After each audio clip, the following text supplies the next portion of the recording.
तो इस कोर्स में जितनी चीज़ें मैं बताना चाह रहा था वो लगभग सारी हो गई हैं। हम थोड़ी उसकी समरी करेंगे अभी, और उसके बाद बचे हुए आगे के 2-3 जो लेक्चर्स हैं उनमें हम कुछ और सवाल बनाएंगे इस रिलेटिविटी से संबंधित। तो सबसे पहले हम लोग इस पूरी कवायद के पीछे जो सेंट्रल थीम है वो है कि सभी इनर्शियल फ्रेम्स एक से होते हैं और जो प्रकृति के नियम है उनका स्वरूप एक ही रहता है। इस फ्रेम में रहे, उस फ्रेम में रहे, सभी इनर्शियल फ्रेम्स में उनका स्वरूप एक सा रहता है, जिसको हम लोग प्रिंसिपल ऑफ रिलेटिविटी कहते हैं। और दूसरा जो सेंट्रल थीम है इस पूरे सिस्टम का वो है कि जो लाइट की वेलोसिटी है वैक्यूम में, वो किसी भी इनर्शियल फ्रेम से आप नापे तो एक ही जितनी आती है, जिसको हम छोटा सी लिखते हैं, लगभग 3 × 10⁸ मीटर पर सेकेंड, वो फिक्स्ड रहती है। और अब हम इतना सारा सब कुछ करने के बाद ये भी जान गए हैं कि इसमें लाइट की कोई बात नहीं है, ये कोई लाइट की प्रॉपर्टी नहीं है, ये उस नंबर की प्रॉपर्टी है। कोई भी चीज़ अगर c वेलोसिटी से चले अगर, तो फिर उसकी वेलोसिटी सभी इनर्शियल फ्रेम्स में c ही रहेगी। तो ये हमारे दो पोस्टुलेट्स के रूप में रिलेटिविटी के आते हैं, और ये ऐसा ही पोस्टुलेट बना दिए गए, ऐसी बात नहीं है। जो प्रयोगों के द्वारा निष्कर्ष निकलते हैं उन्हीं के आधार पर ये बनाने पड़े हैं। आइंस्टीन ने जब ये पोस्टुलेट लिए तभी बाकी की जो चीज़ें जो एक्सपेरिमेंट से होकर के आई थी उनकी व्याख्याएं संभव हो पाई।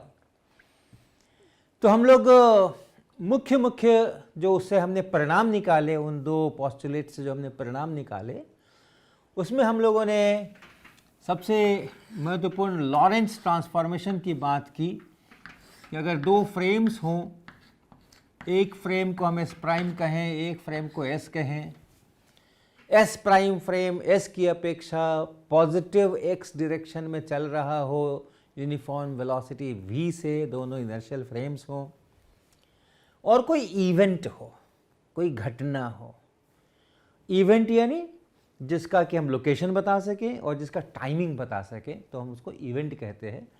तो एक इवेंट को अगर हम यहाँ से देख रहे हैं और उसी इवेंट को हम यहाँ से देख रहे हैं, एक इवेंट जब हम यहाँ से देखते हैं तो कहाँ हुआ, यहाँ हुआ, कब हुआ, इस समय पर हुआ, और उसी इवेंट को जब हम यहाँ से देखते हैं तो हम बताते हैं कि कहाँ हुआ, यहाँ हुआ। कोऑर्डिनेट्स, स्थान बताने के लिए हम कोऑर्डिनेट्स बताते हैं, और कब हुआ तो t प्राइम पे हुआ। और तब हम लोग लॉरेंज रूपांतरण की बात करते हैं, x प्राइम बराबर x माइनस वी टी बटा square root 1 minus we square by C square, y prime बराबर y, z प्राइम बराबर z, और t प्राइम बराबर t minus V x by C square और बटा square root 1 minus we square by C square.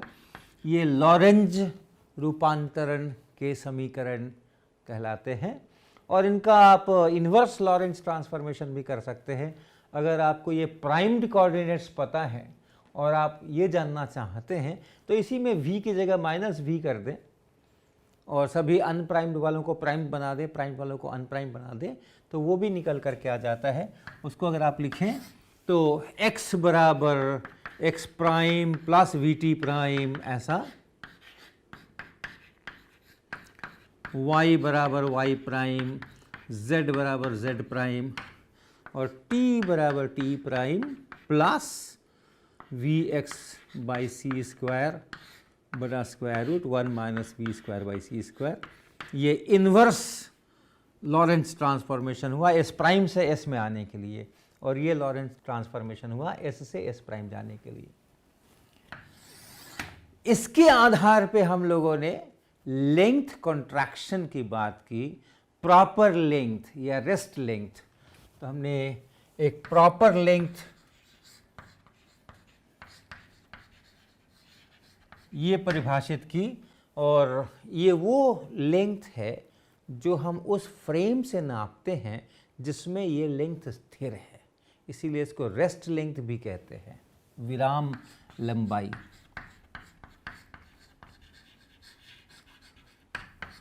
उसके अपने frame में नापी हुई लंबाई। अगर कोई टेबल है और इसकी लंबाई मुझे जाननी है तो टेबल के फ्रेम में अगर मैं नापूं कि इसकी क्या लंबाई है तो उसको हम लोग प्रॉपर लंबाई कहेंगे।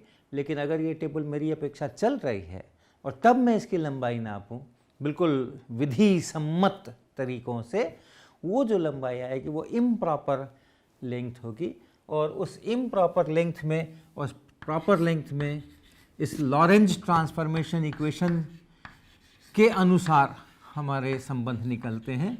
इम्प्रॉपर लेंथ कम हो जाती है, प्रॉपर लेंथ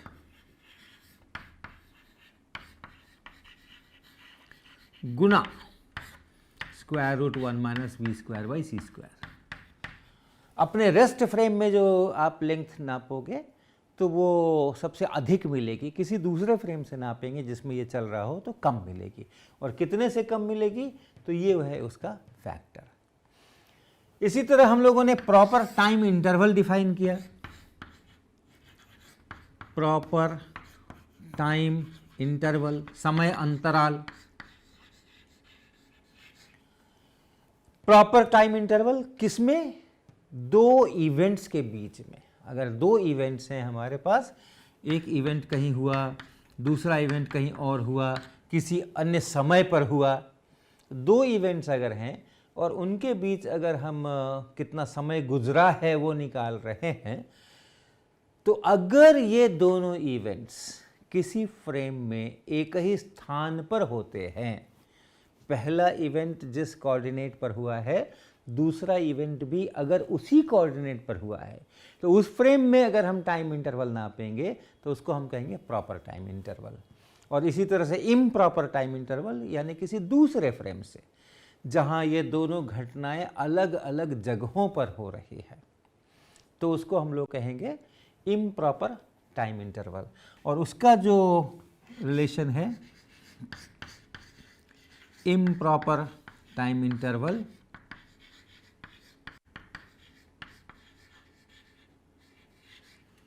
बराबर प्रॉपर टाइम इंटरवल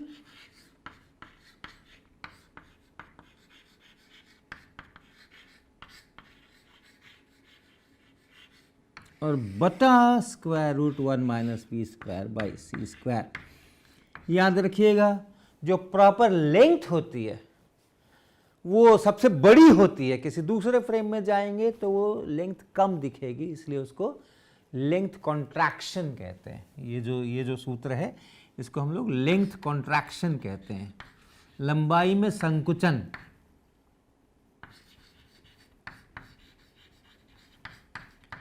कम हो गई है, लेंथ कम हो गई है, उसके अपने फ्रेम में जाए हैं जहाँ पर कि वो रेस्ट में है तो लंबाई ज़्यादा मिलेगी।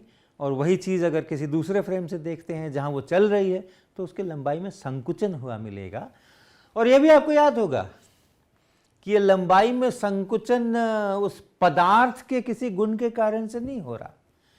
ऐसा नहीं कि टेबल यहाँ स्थिर है तो इतनी लंबाई है और टेबल अगर चलने लग जाए तो उसके एटम मॉलिक्यूल्स कुछ एक्स्ट्रा फोर्स लगा करके उसकी लंबाई को कम कर देते हैं, ऐसा नहीं है।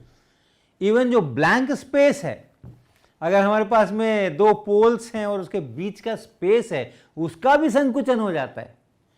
तो ये स्पेस की प्रॉपर्टी है, ये टाइम की प्रॉपर्टी है, न कि पदार्थों की प्रॉपर्टी है। तो ये भी चीज़ याद रखने की है।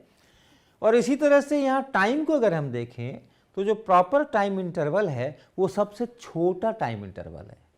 प्रॉपर लेंथ सबसे बड़ी लेंथ है और प्रॉपर टाइम इंटरवल सबसे छोटा टाइम इंटरवल है। और प्रॉपर टाइम इंटरवल का क्या मतलब? दोनों इवेंट्स एक ही स्थान पर होना चाहिए, E1 E2 eight same place, एक ही स्थान पर होना चाहिए। तब उसको, उस फ्रेम को हम इन दोनों इवेंट्स के लिए प्रॉपर फ्रेम कह सकते हैं और उस फ्रेम में नापे हुए समय अंतराल को हम प्रॉपर समय अंतराल कह सकते हैं। और वो सबसे छोटा है। किसी दूसरे फ्रेम से उन्हीं दोनों इवेंट्स को देखिए, और दोनों के बीच कितना समय गुजरा, तो वो बड़ा मिलेगा और इसलिए हमने इससे भाग लगाया है। ये 1 से छोटी संख्या है, इससे जब भाग लगाते हैं तो मान बढ़ जाता है। तो ये हम लोगों ने किया। इसके बाद हमने वेलोसिटी एडिशन किया, वेगों का संयोजन किया हमने।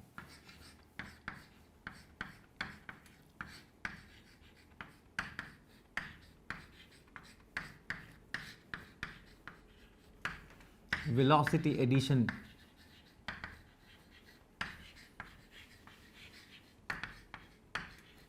दो वेलोसिटीज को जोड़ना है।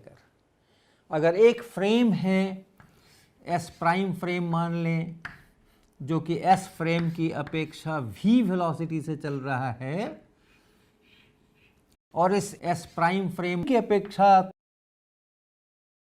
कोई चीज u प्राइम वेलोसिटी से चल रही है, और s की अपेक्षा हम जानना चाहते हैं कि क्या वेलोसिटी है,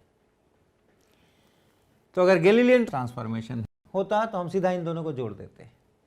लेकिन अगर गैलीलियन ट्रांसफॉर्मेशन नहीं होकर के लॉरेंस ट्रांसफॉर्मेशन है, तो इस फ्रेम से जो ये वेलोसिटी है उसको निकालने के लिए हम v प्लस ये वेलोसिटी, ये तो करते ही हैं, और इसके बाद 1 प्लस दोनों का गुणनफल v इंटू यू प्राइम बड़ा सी स्क्वायर, ये भी करते हैं।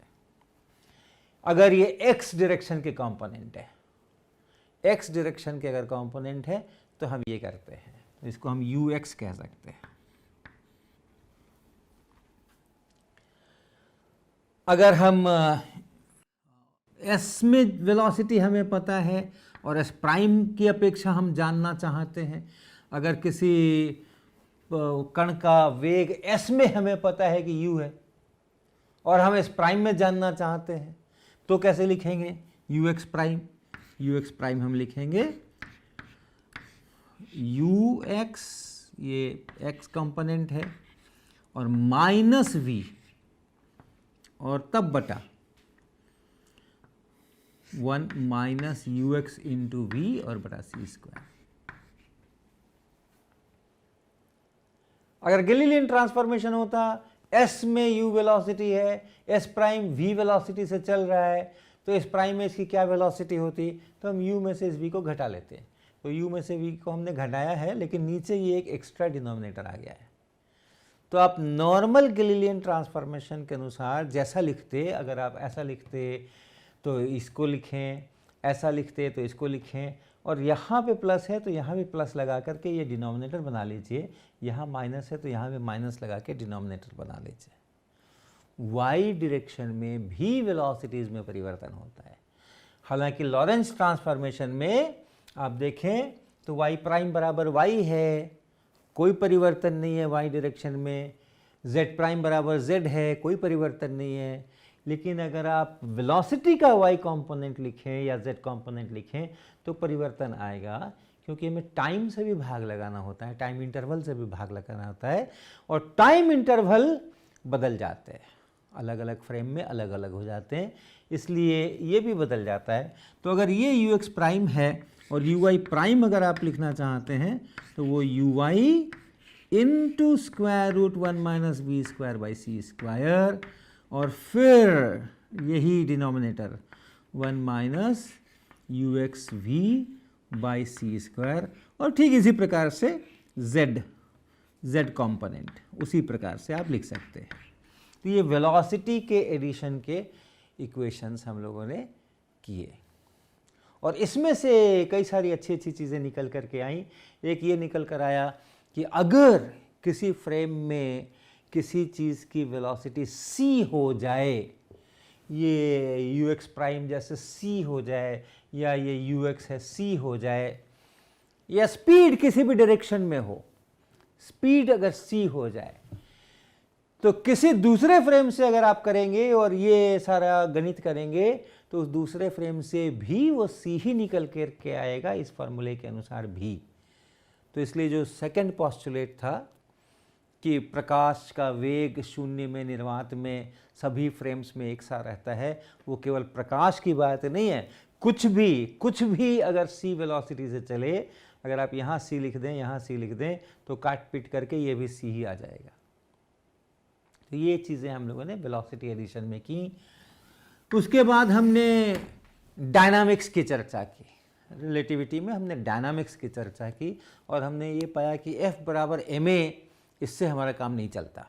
F बराबर ma से अगर हम परिणाम निकालेंगे तब जो हमारे एक्सपेरिमेंट्स में परिणाम मिलते हैं उससे काफ़ी अलग हो सकते हैं, और इसलिए हमने इस पर दांव लगाया F बराबर dp/dt।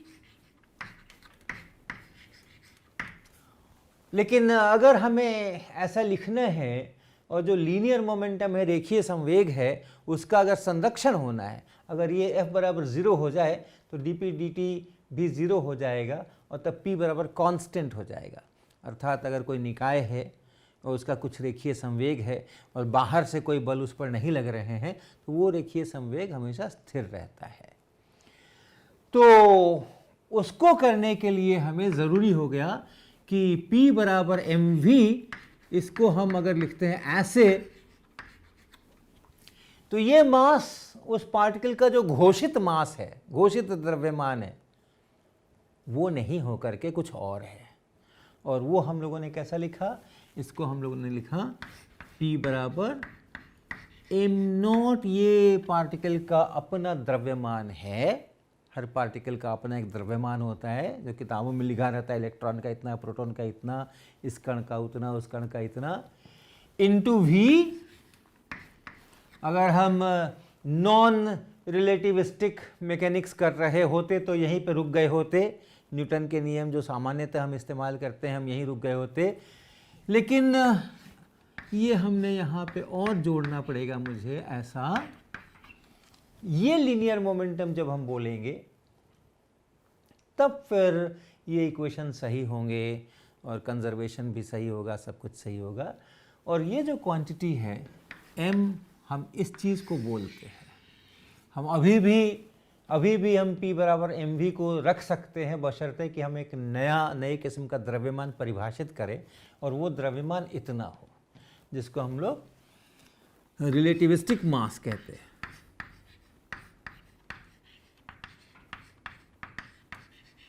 आपेक्षिक द्रव्यमान।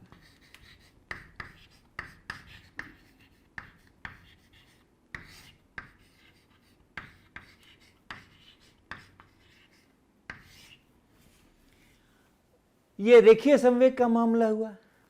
उसी के साथ हमने और एक गतिज ऊर्जा की भी बात की, और वो गतिज ऊर्जा जो है k, वो हम लोगों ने देखा कि ये m0c² बटा square root 1 minus v² by c² और माइनस m0c², ऐसा ये गतिज ऊर्जा का समीकरण आता है जब हम एक बल के द्वारा कितना कार्य होता है छोटे से विस्थापन में, और जितना कार्य हुआ उतना गतिज ऊर्जा में वृद्धि हुई, और शून्य गति है, शून्य वेग है तो गतिज ऊर्जा भी शून्य है।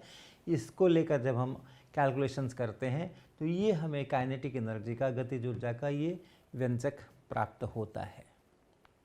और इसमें हमने ये जो है इतना, इसको हमने कुल ऊर्जा कहा, टोटल एनर्जी, और ये जो है ये इतना, इसको हमने विराम द्रव्यमान ऊर्जा ऐसा नाम दिया, विराम द्रव्यमान ऊर्जा ऐसा इसको नाम दिया हमने। तो ये टोटल एनर्जी है, उस टोटल एनर्जी में से इतनी इसकी रेस्ट मास एनर्जी है, इसके द्रव्यमान के कारण से एनर्जी है, और जो अतिरिक्त है वो उसकी गति के कारण से है, जिसको हम लोग गतिज ऊर्जा ऐसा कहते हैं। और ये जो है m0 by square root 1 minus v² by c², ये तो अभी हमने ऊपर में कहा, इसको हम लोग आपेक्षिक द्रव्यमान कहते हैं। और उसके हिसाब से कुल ऊर्जा को अगर लिखेंगे तो वो कुल ऊर्जा हम लिख पाएंगे E बराबर mc², कुल ऊर्जा mc², जहाँ m इसके लिए लिखा जा रहा है। और उस कुल ऊर्जा में से विराम द्रव्यमान ऊर्जा हटा लेंगे तो हमें फिर गतिज ऊर्जा मिलेगी। और इस कुल ऊर्जा में और रेखीय संवेग में एक संबंध बड़ा अच्छा सा हमें मिला था, जिसको कि हम लोग ऐसे लिख सकते हैं, E² माइनस P² C² बराबर m0² c4 एक कण के लिए। अगर एक कण के लिए लिख रहे हैं तो ये ऐसा, और समूह के लिए भी अगर आप लिख रहे हैं तो e² - p² c² समूह के लिए भी बड़ी अच्छी राशि है, और वो आप किसी भी फ्रेम से आप देखें तो वो बदलती नहीं है, लॉरेंज इनवेरिएंट है वो। तो ये चीज़ें हम लोगों ने की। तो ये मुख्य रूप से एक सारा समरी है, एक सारांश है ये, जितना चीज़ें हम लोगों ने किया उन सब का। और इन्हीं सूत्रों के आधार पर, इन्हीं समीकरणों के आधार पर हम लोग बहुत सारे प्रश्न हल करते हैं, और जो किताबों के प्रश्न हैं उसको भी हल करते हैं, और जो ज़िंदगी के प्रश्न हैं उनको भी हल करते हैं।